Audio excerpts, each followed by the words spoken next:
नमस्कार। आज बहुत होमवर्क किया मैंने। श्री प्रकाश शुक्ला 90 के दशक में अपराध की दुनिया में एक ऐसा नाम जिसके खौफ से पूरा का पूरा उत्तर प्रदेश कांपता था। पूर्वी उत्तर प्रदेश के गोरखपुर का 25 से 26 साल का शार्प शूटर और सुपारी किलर इसलिए किया, कई बार पैसे लेकर के लोगों को मारता था। लोगों को नहीं, बड़े मंत्रियों को और सफेद पोश लोगों को, इसलिए सुपारी किलर। श्री प्रकाश शुक्ला पुलिस के साथ साथ अपराधी श्री प्रकाश शुक्ला से पुलिस के साथ साथ अपराधी भी खौफ खाते थे। श्री प्रकाश और उसके पास मौजूद AK-47 दहशत का दूसरा नाम था। अगर प्रकाश शुक्ला के हाथों में AK-47 था तो किसी की ताकत नहीं होती थी कि उसे पकड़े। और समय को किसने देखा है, कब तुम्हारा वक्त समय कब कमजोर हो जाए, किसी ने नहीं जाना है। खैर, मैं बीती हुई बातों को याद दिलाने नहीं आया था और ना ही पूरी कहानी कहने आया था। अब हम आपको ले चलते हैं विकास दुबे की तरफ। विकास दुबे नामचीन गुंडा, मवाली और उत्तर प्रदेश के 8 पुलिसकर्मियों का हत्यारा। सवाल मेरा यही है कि वह विकास दुबे बना कैसे, यहाँ तक आया कैसे, और विकास दुबे जैसा महिषासुर इस पृथ्वी पर कब तक पैदा लेते रहेंगे। क्या हमारे भारत में या इस पृथ्वी पर न्यायिक प्रक्रिया, न्याय व्यवस्था लागू कभी नहीं हो पाएगा।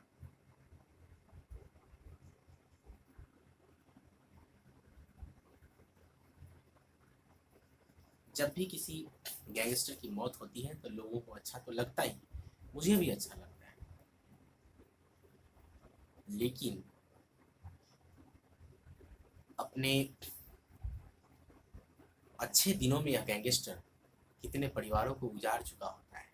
शासन व्यवस्था, पुलिस, कानून सब ये जानते हैं कि गैंगस्टर कितनी तबाही लाता है। फिर ऐसे गैंगस्टर को बनाता कौन है, कहाँ से बनती है गैंगस्टर? अचानक से तो कुछ नहीं बन जाता ना। वो चाहे प्रकाश शुक्ला हो या फिर विकास दुबे हो या बिहार के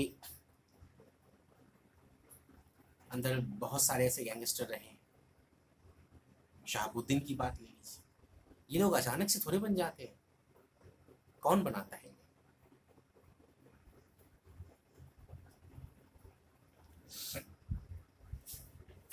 अगला सवाल मेरा है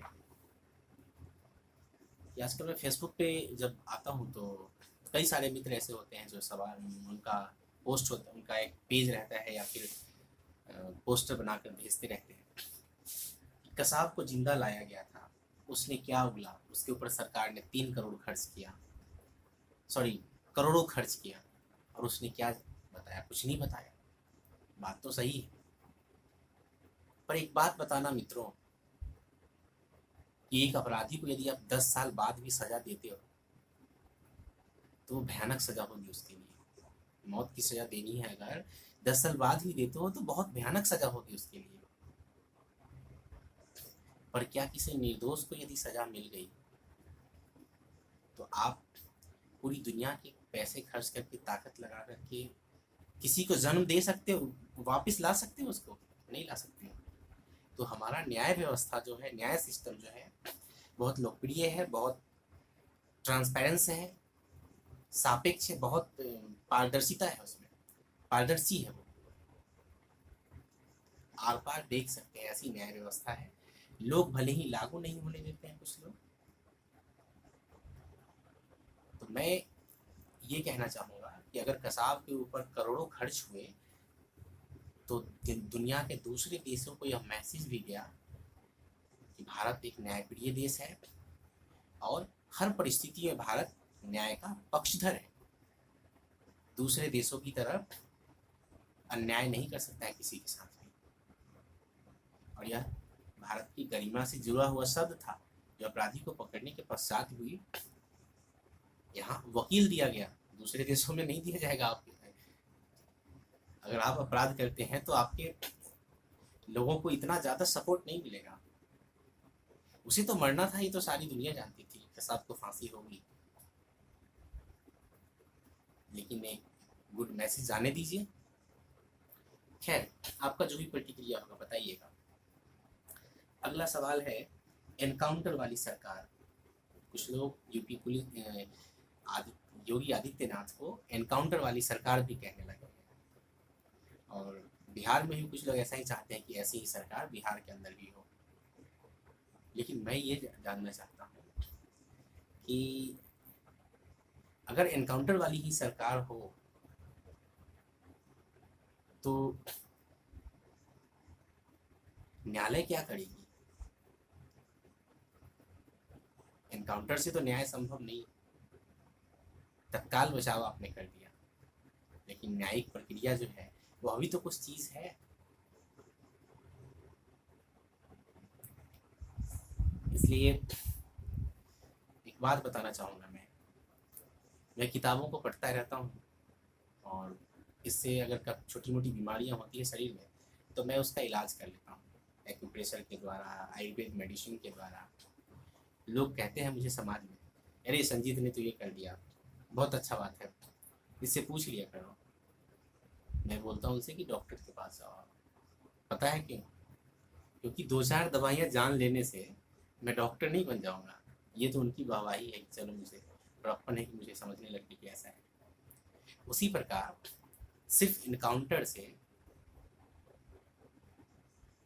ये व्यवस्था नहीं चलना है, फिर तो समाज क्रूर हो जाएगा। समाज इतना क्रूर हो जाएगा कि कुछ समझेगा ही नहीं। इसलिए जरूरी है कि न्याय एक बहुत बड़ी शक्ति, न्यायालय एक बहुत बड़ी शक्ति होती है। आंखों पर पट्टी बांध के भी वह न्याय करता है और 100% एक्यूरेट न्याय करता है, ये मैसेज होता है उसका। तो न्यायालय के कार्यों में हस्तक्षेप नहीं करना चाहिए और उसे बढ़ावा दीजिए। उसके बाद आपका नेता कैसा होना चाहिए, ये बहुत गंभीर समस्या है और क्वेश्चन भी है। कई बार आप कहते हैं कि नेता ने ये नहीं किया, वो नहीं किया, ऐसे नहीं किया, वैसे नहीं किया। आपने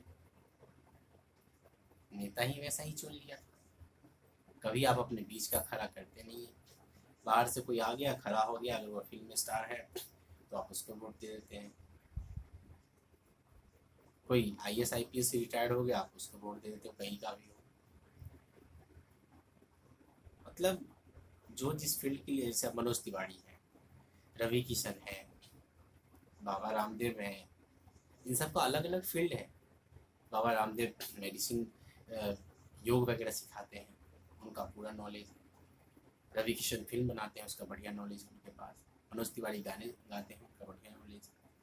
अब वो अगर इस फील्ड में आ जाए, नेतागिरी में, उनको समाज के लिए फुर्सत कहाँ होगा?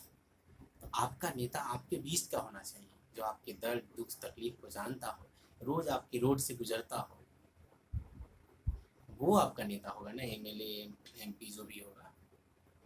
या जो काले गाड़ी में घूमता हो, काले शीशा वाली गाड़ी में घूमता हो, एरोप्लेन से चलता हो, तो उससे आप एक्सपेक्टेशन भी कैसे रख सकते हैं कि वो आपकी सहायता करेगा, आपके लिए काम करेगा? कभी संभव नहीं है ऐसा। एक बार वोटिंग के समय बड़ी मुश्किल से पहुंचेगा और फिर टीवी के माध्यम से अपना प्रचार कर लेगा। उसके बाद फिर आपको पूछने भी नहीं आएगा, आपको जाना पड़ेगा। तो कैसे हेल्पफुल होगा? सेवा कहाँ कर पाएगा? तो सेवा करवाएगा आपसे ना, गलती आपकी है। आगे चलते हैं। नेता और समाज के प्रति पब्लिक का कर्तव्य है पब्लिक का। आपका कर्तव्य क्या है? जब नेताजी कुछ मांगने जाए आपके देश प्रदेश के लिए, आपके विधान सभा क्षेत्र के लिए, तो जरूरी है कि आप भी उनके साथ जाएं, उनका सहयोग करें। तब पूरी हिम्मत से वहाँ मिलेगा उन्हें कि हाँ वाकई में ज़रूरी है। और नेताजी चोरी भी नहीं कर पाएंगे। क्यों? क्योंकि आपके सामने रहेंगे ना वो, बता, झुलिया नहीं पाएंगे वो, सब कुछ आपके सामने होगा। ये कर्तव्य आप लोग भूल जाते हैं, ना वो खोजते हैं ना आप खोजते हैं। आप तो हवाई जहाज में ही भुला जाते कि अच्छा हेलीकॉप्टर आया, बड़ा सुंदर है यार, ये तो बड़ा अच्छा काम करेगा, उसकी पंखी देखने लगते हैं। तो ऐसा तो होगा। गाड़ी का नंबर देखने लगिएगा। कई बार मैंने देखा कोई मंत्री आते हैं तो उनको छू के देखते हैं, अच्छा हमने इनको छुआ है। तो इन सब में जब लगे रहिएगा तो फिर आप उनसे उम्मीद क्या करते हैं? आपके पास तो वक्त ही नहीं रहेगा कुछ पूछने का, ढूंढने का, पूछने का कोई वक्त ही नहीं रहेगा आपके पास। अब सवाल उठता है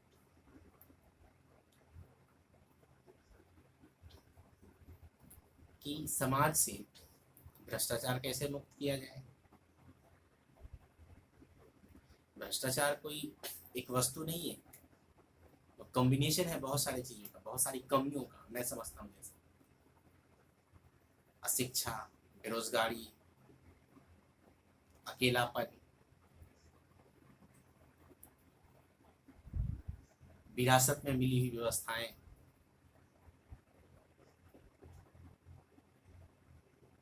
ये सब मिला करके तब भ्रष्टाचार तैयार होता है। पैरवी भी है और बहुत सारा चीजें। आपको ये सब दूर करना पड़ेगा। जातिवाद, अभी ढूंढेंगे तो बहुत कुछ मिलेगा।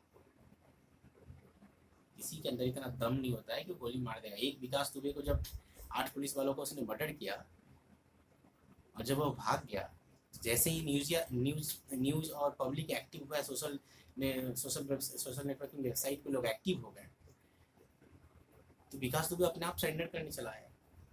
तो वो डरने लगा था और परेशान हो गया था। आप कहते हैं कि बाहुबली है और ये गैंगस्टर है, बहुत मजबूत है। नहीं, कमजोर होते हैं जो लोग, वही बंदूक और लाठी उठाते हैं। जिनमें मजबूती है, जिनमें दम है, वो शब्दों की लड़ाई लड़ना जानते हैं। और सामने वाला तभी वार करता है, लाठी उठाता है, जब वो हार जाता है।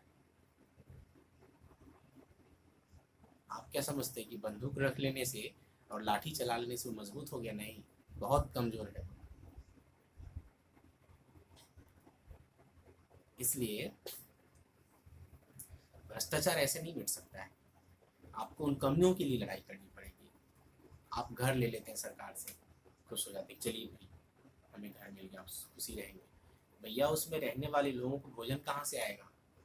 वो कहाँ से खाएंगे? काम चाहिए ना आपको, काम नहीं मिलेगा। अब काम करने जाओगे तो उस घर में रहेगा कौन? इसलिए बहुत जरूरी है कि हमें शिक्षा मिले, बेहतर शिक्षा मिले,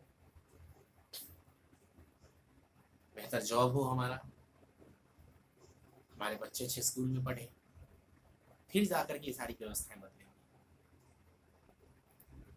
और इस वीडियो को ज़्यादा से ज़्यादा सब्सक्राइब कीजिएगा। इस वीडियो में मैंने जो कुछ भी कहा है, या किसी भी अपराधी दुनिया से जुड़े हुए लोगों के सपोर्ट में नहीं कहा। मैंने आज का सच बताया और उनके अगेंस्ट मैंने बताया। अपराध को सह देने की इच्छा कहीं से नहीं है मेरी। हम तो चाहते हैं कि अपराध की उस फैक्ट्री को ही बंद कर दी जाए, ऐसा कोई व्यवस्था लाए। अपराधी को मारना बहुत बड़ी बात नहीं, अपराध की फैक्ट्री भी ढूंढिए, अब वो कहाँ है उसको समाप्त कीजिए ना, तब हम आपका। क्योंकि प्रकाश शुक्ला के बाद भी विकास दुबे पैदा ले लेता है, शहाबुद्दीन पैदा ले लेता है। ये तो नहीं होना चाहिए था, चाहे किसी देश के किसी भी कोने में, लेकिन हो रहे हैं लोग। इसका मतलब है कि अपराध की फैक्ट्री अभी चल रही है, उसको बंद करें हर हाल में। इस वीडियो को ज़्यादा से ज़्यादा सब्सक्राइब करें और शेयर करें। जो कमियां रह गई होंगी तो कमेंट्स में लिखें, मैं उसका जवाब दूंगा। आज के लिए इतना ही, धन्यवाद।